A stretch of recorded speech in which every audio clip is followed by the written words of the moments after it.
Good afternoon students.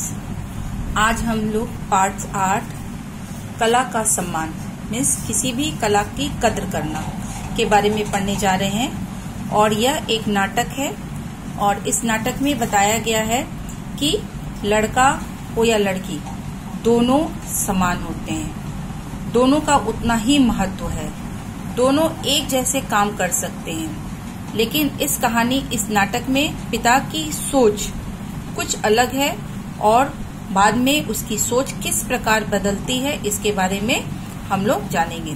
तो सबसे पहले कि लड़का और लड़की एक समान, ये समानता जो है हमारे समाज में आज से नहीं, पुराने जमाने में जब औरतों को उतनी आजादी नहीं दी जाती थी, किसी भी कार्य में उतनी आजादी नहीं दी जाती थी। लोगों का कहना था कि औरतें घर की शोभा होती है, घर के अंदर चौका बर्तन, झाड़ू पोछा या खाना बनाना, अपने परिवार को संभालना ही उनका सबसे महत्वपूर्ण कार्य है। लेकिन 21वीं सदी आते आते जैसे जैसे लड़कियां शिक्षित होती गई, जैसे जैसे उनके अंदर शिक्षा का संचार होता गया, उनकी सोच में भी परिवर्तन आता गया। हमारे समाज में हमेशा नारियों को या लड़कियों को लड़कों की अपेक्षा कमजोर समझा जाता था, पर आज लड़कियां काफी सशक्त और सक्षम हो गई है। वो हर कदम पर लड़कों से कंधा मिलाकर के आगे की ओर बढ़ रही है।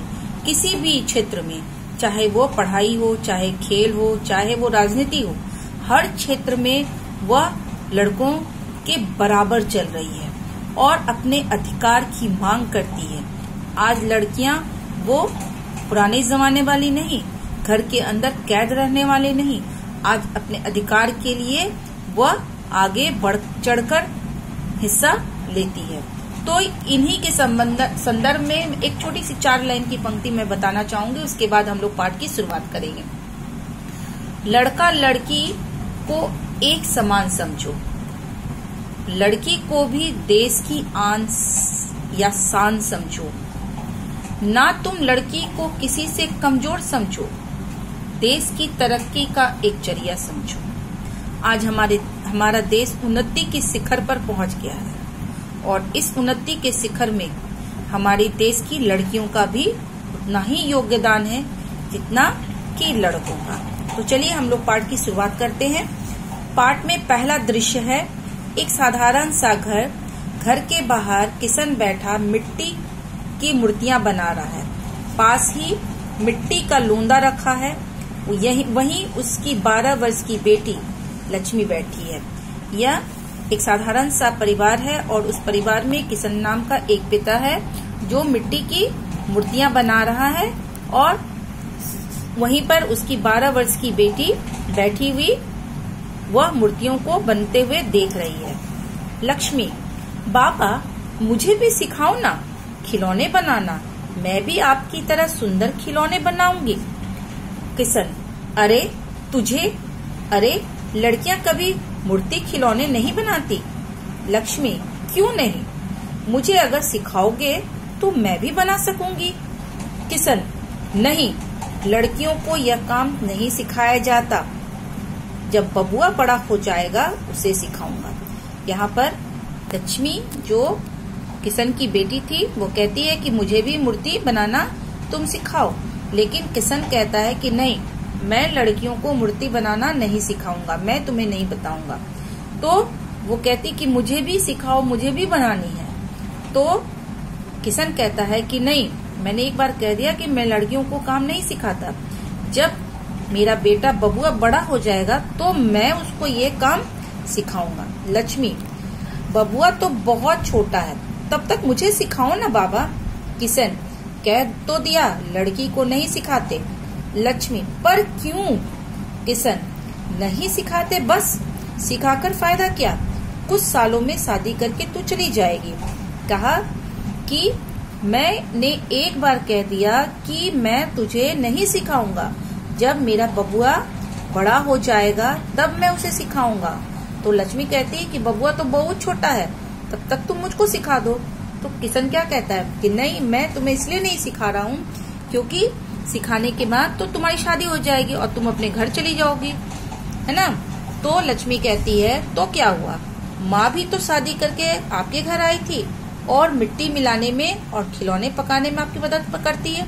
बोला कि पिताजी ऐसी बात है, तो माँ भी तो शादी करके आपके पास आई और वो भी आपकी मदद करती है।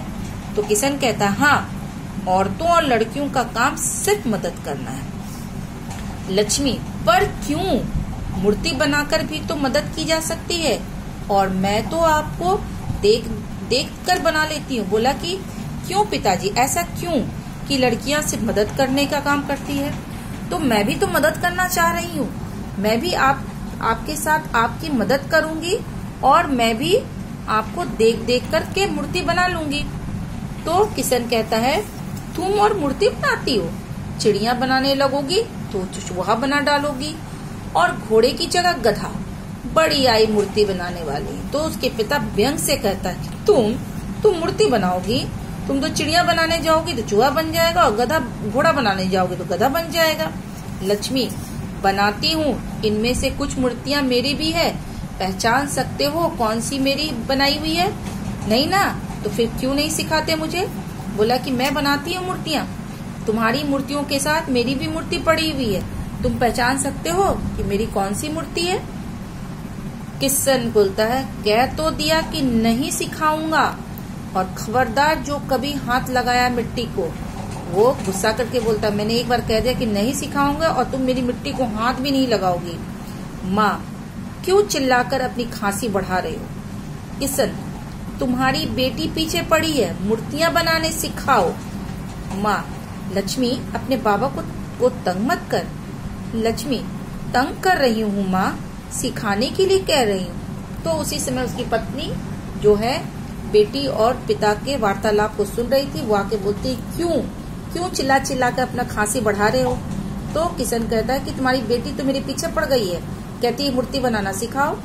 तो माँ बोलती कि बेटी क्यों तंग कर रही हो अपने बाबा को क्यों तंग कर रही है? बोली माँ मैं तंग नहीं कर रही हूँ, मैं तो कह रही हूँ कि मुझे भी मूर्ति बनाना सिखा दो। किशन नहीं सिखाऊंगा और जोर से चिल्लाने लगता है। माँ जिद मत कर, जा अंदर जाकर चावल छान और स्कूल जा। बोला कि क्यों जिद कर रही हो, घर जाओ और जाकर देखो, चावल छानो और स्कूल चली जाओ। किशन जब से स्कूल जाने लगी सिर चढ़ गई है।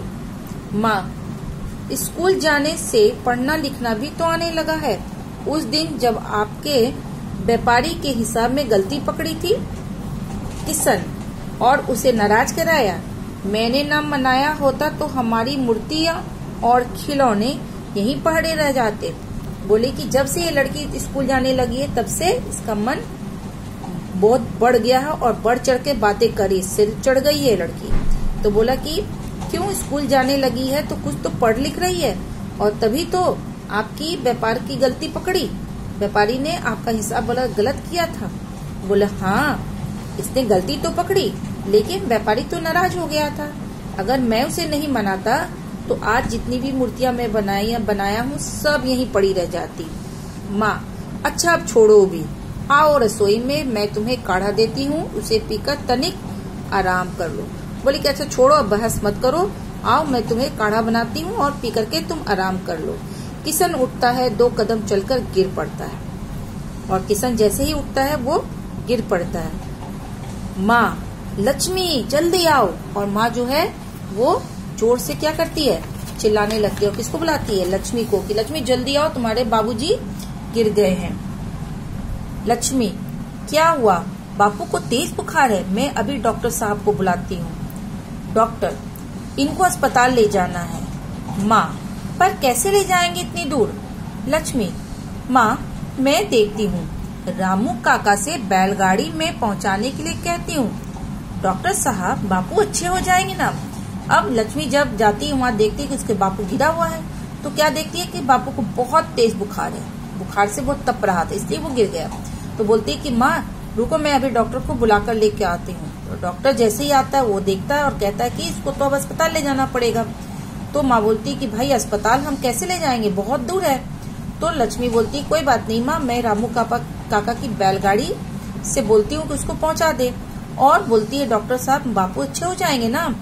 डॉक्टर हाँ बेटी, इनको ठंड लग गई है और लगता है बहुत बीड़ी पीते हैं। लेकिन बेटी कोई बात नहीं, इसको तो ठंड लग गई है और लगता है कि तुम्हारे बाबूजी बहुत बीड़ी पीते हैं। माँ दिन रात पीते, मानते नहीं, खांसी रह रही है इतने दिनों से। बोली कि हाँ ये दिन रात खाली बीड़ी पीते हैं। तो स्टूडेंट, बीड़ी पीना, सिगरेट पीना, शराब पीना ये सेहत के लिए बहुत ही हानिकारक होता है ना।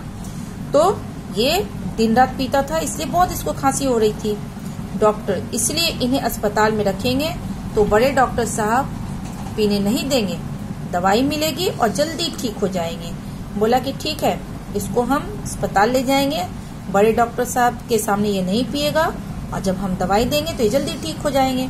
माँ ठीक है डॉक्टर साहब। तो माँ बोलती है ठीक है डॉक्टर साहब, आप इन्हें अस्पताल ले जाइए और उन्हें वहाँ पर भर्ती कर लीजिए। तो स्टूडेंट आज के लिए बस इतना ही। कल हम लोग दूसरे दृश्य की ओर जाएंगे, देखेंगे कि दूसरे दृश्य में क्या हो रहा है ना। तो तब तक के लिए थैंक यू।